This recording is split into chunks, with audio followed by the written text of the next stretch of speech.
목뼈가 부러지면 이 신경에 손상을 받을 가능성이 많죠. 이 신경을 보호하려고 있는 구조물이다 보니까. 또 심한 이제 목뼈 중에 한참 위쪽에 이제 부러지게 되면 숨 쉬는 기관까지, 횡격막을 담당하는 이 신경까지 손상을 받게 됩니다.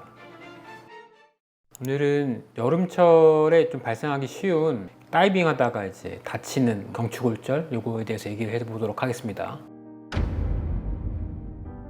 이 경추골절은 이제 목뼈가 부러지는 것인데 일반적으로 막 이렇게 한다고 부러지진 않아요. 우리 목뼈가 그렇게 뭐 약하진 않기 때문에. 대표적으로는 큰 외력이 발생할 수 있는 자동차 사고, 또 여름철에 다이빙 하다가 다이빙 후에 생기는 이제 경추골절이 발생하게 되는데, 자동차 사고나 이런 것들은 이제 충격의 힘이 앞뒤로 발생하잖아요. 물론 전복되거나 이렇게 해서 수직으로 발생할 수 있지만, 다이빙은 위에서 아래로 들어가면서 이 힘이 자체가 앞뒤로 받는 게 아니라 위아래로 받죠. 그래서 이 머리 위쪽으로 타격을 가해서 힘이 위에서 아래로, 아래에서 위로 이렇게 받기 때문에 이 힘이 굉장히 경추골절의 주요한 원인이 됩니다.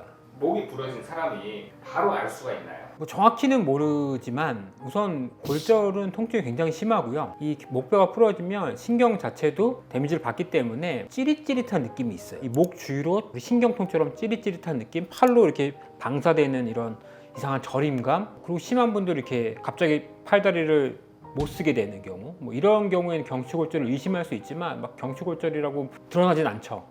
뉴스 같은 데 많이 나오잖아요. 사지마비로 이어진다. 사지마비로 이어지는 이유가 있을까요? 기본적으로 우리 중추신경계를 보호하는 구조로 되어 있어요. 중추신경계가 이렇게 있고 목뼈가 그걸 감싸고 있고, 그 옆으로 이제 신경 가지가 나와서 이게 팔, 다리 쪽으로 내려가는 신경들을 품게 되는데, 이 목뼈가 부러지면 이 신경에 손상을 받을 가능성이 많죠. 이 신경을 보호하려고 있는 구조물이다 보니까. 그래서 이제 팔, 다리에 마비가 생기기도 하고, 뭐 저림이 생기기도 하고, 또 심한 이제 목뼈 중에 한참 위쪽에 이제 부러지게 되면 숨 쉬는 기관까지, 횡격막을 담당하는 이 신경까지, 그래서 그 생명까지 위험해질 수 있는 이런 손상을 받게 됩니다.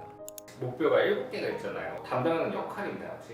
뭐 5번 신경이 나오면 5번 신경은 팔을 이렇게 드는 신경이고, 뭐 6번 신경은 요 단순히 말하자면 이렇게 단순히 이렇게 알통을 만드는 이제 근육을 담당하고, 7번 신경은 요 삼두죠, 이렇게 피는 이런 기능을 담당하고, 이런 신경이 조금씩 나눠져 있어요. 어떤 동작이 안 되는 거를 보면 어느 레벨의 신경 손상이 있겠구나 예측은 해볼 수 있습니다.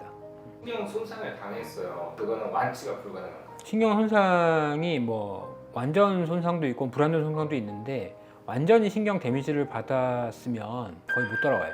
근데 이제 완전히 데미지를 받지 않고 뭐 부분적인 손상만 있다 그러면은 그건 재활로 어느 정도 치료할 수 있고, 그걸 이제 단계를 좀 나눠 놓기도 하는데, 완전 손상된 신경은 시간이 지나도 돌아오지 않습니다. 수술로도 안 돼요. 신경이 아예 손상을 받아서 뭐 끊어지거나 아예 신경이 돌이킬 수 없을 때 비과학적인 변화를 겪었으면 이거는 돌아오지 못합니다.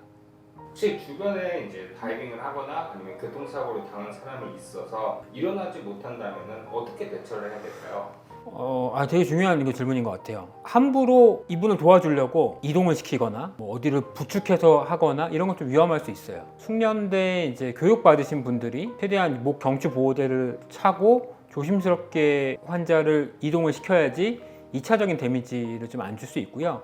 경추 손상은 심하지 않은 것부터 굉장히 목숨이 위험할 수 있을 만한 손상까지 있기 때문에, 그게 처음에 다쳤을 때는 어느 레벨에 어느 정도 손상인지 모르잖아요. 그래서 꼭 안전하게 보호하는 게 먼저고, 일반적인 분들이 가서 그걸 어떻게 처치하려고 하기는 건 좀 위험할 수 있어요. 그래서 첫 번째, 그런 다이빙 하다가 어떤 목에 심한 통증인 환자를 발견하면 사실 신고가 먼저인 것 같아요. 어쩔 수 없이 물에서 허우적거리고 있으면 모르겠지만 안전한 곳에 있다면 환자를 최대한 이동을 삼가고 119나 이런 안전요원한테 도움을 청하는 게 더 먼저인 것 같습니다.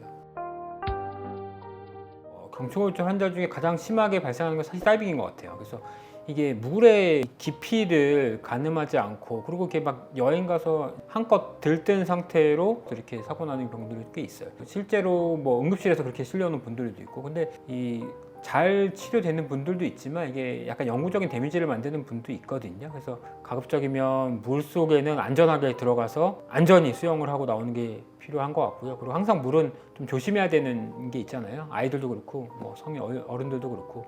그래서 오늘은 여기 다이빙 사고 이제 경추골절에 대해서 알아봤고요. 조심히 물놀이를 즐겼으면 좋겠습니다. 감사합니다.